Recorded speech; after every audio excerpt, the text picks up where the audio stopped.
Assalamualaikum teman-teman. Jadi sekarang langsung aja ya kita kerjain tugas yang kedua. Yang harus kalian persiapkan itu adalah data. Kemarin kalian udah bikin data 50 ya, untuk yang bikin nilai, dan ada yang gak bikin nilai sih, tinggi badan dan berat badan ya kalau nggak salah. Data penjualan juga. Tapi yang sekarang itu aku saranin kalian bikin data nilai. Entah kalian nanti di sini, aku kan lecture sama Safi ya. Nanti kalian mau bikin inquiry atau jigsaw, diskusi, discovery, terserah teman-teman.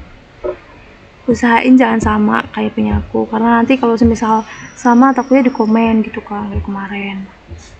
Terserah teman-teman. Yang penting data nilai gitu. Untuk jumlahnya juga karena aku pakai data kemarin aku 50, jadi data yang kedua 50 boleh, kurang dari 50 atau lebih juga boleh. Yang penting selisihnya menurut aku jangan terlalu banyak sih. Ini aku bikin 50 dan 48. Nah, terus yang kedua kalian buka aplikasi SPSS. Di bagian variable view kalian langsung masukin data yang udah kalian bikin. Yang pertama ini ya dulu ya, aku kan ada lecture dan Safi. Yang pertama aku masukin adalah lecture. Nah, di lecture ini untuk measure-nya itu kita ganti scale. Yang kedua tadi aku ada Safi, metode belajar Safi. Untuk measure-nya aku ganti juga scale.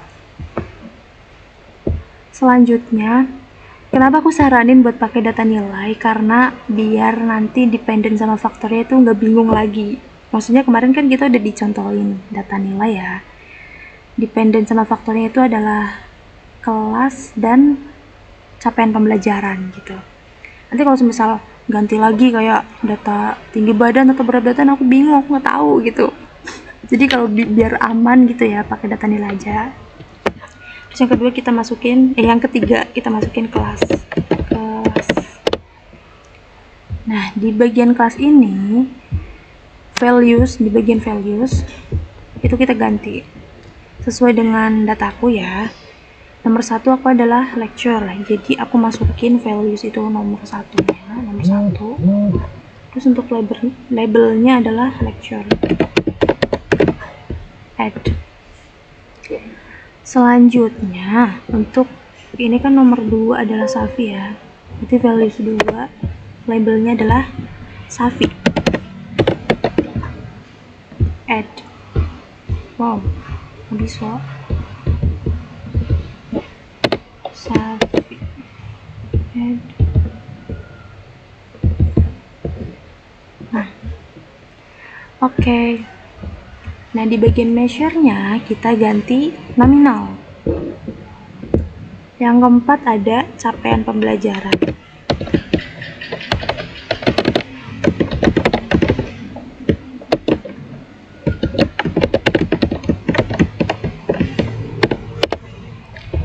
Nah, di bagian measure-nya kita ganti scale.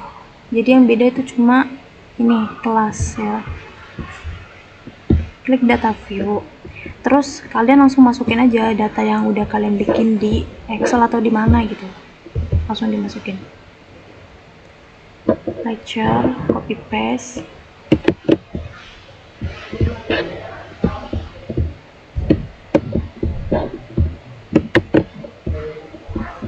Sebanyak 50, betul. Terus untuk Safi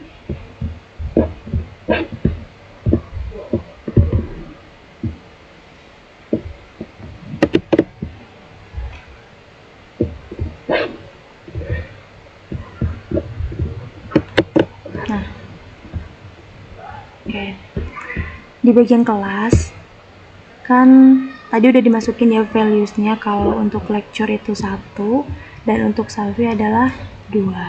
Jadi kalian masukin kelas value 1 itu sesuai dengan jumlah kolom kalian yang pertama ini ada berapa. Kan aku kan ada 50 ya, ada 50 data. Jadi aku masukin angka 1 sebanyak 50.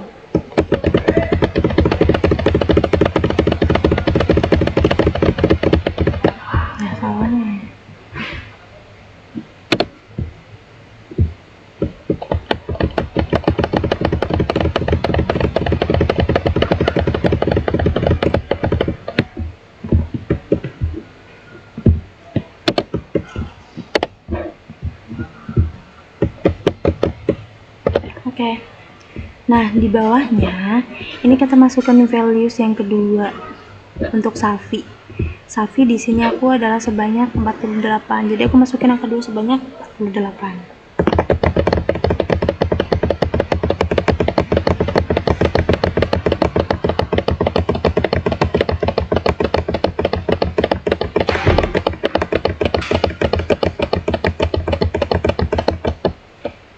Banyak.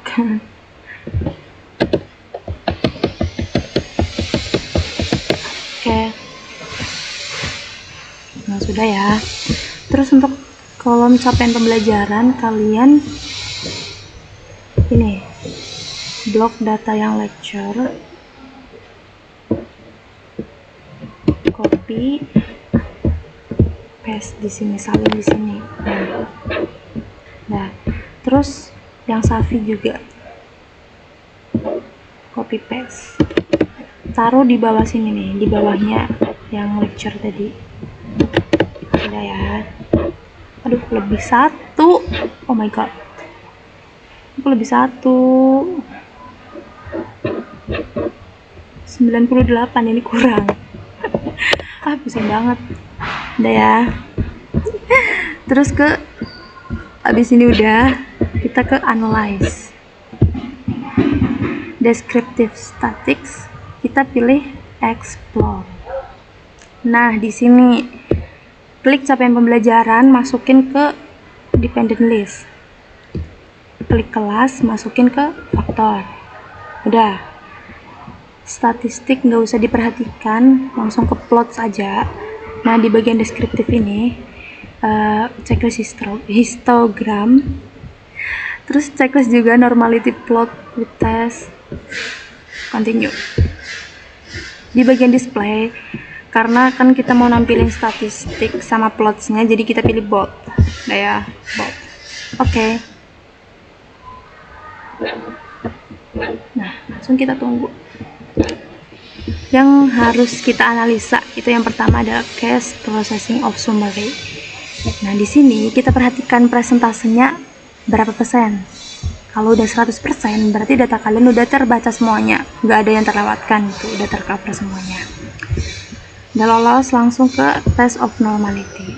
Nah, di sini tuh nggak harus terpaku, data kalian tuh harus normal. Kalau nggak normal pun nggak apa-apa, yang penting kalian bisa menganalisa data kalian normal atau enggaknya gitu.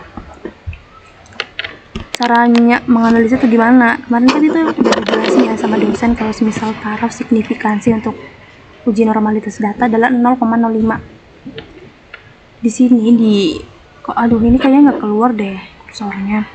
Jadi di signifikansi ini kalian lihat, kalau di aku kan di kolom Kolmogorov-Smirnov ya, untuk lecture-nya itu kan 0,18, berarti dia lebih besar dari 0,05, berarti dataku normal ya. Terus yang kedua, untuk Safi-nya adalah 0,053, lebih besar dari 0,05 gitu kan, berarti dataku normal gitu. Untuk Safiroid juga seperti itu cara menganalisanya. Kalau misal nggak normal gimana? Kalau misal nggak normal nggak apa-apa, karena besok ini akan dibahas sama ibu dosen, itu akan dibahas lebih lanjut gitu. Jadi nggak harus data kalian tuh harus normal, itu enggak. Yang penting kalian tuh bisa menganalisa data kalian normal atau enggaknya, tuh kalian bisa menganalisa gitu. Yang kedua itu kan tadi ya. Terus yang ketiga, normal QQ plots itu di bagian kelas atau lecture gitu. Nih, nanti kalian juga harus menganalisa dan mendeskripsikan. Terus yang kedua, kelas Safi. Ini grafiknya ya, berarti yang harus di copy paste ada case processing summary, test of normality, normal QQ plots untuk kelas lecture dan kelas Safi. Ada 4 berarti. Nanti untuk template aku bikin dan kirim, kalian tinggal copy paste data yang udah keluar di SPSS ini. Semangat ya guys mengerjakannya.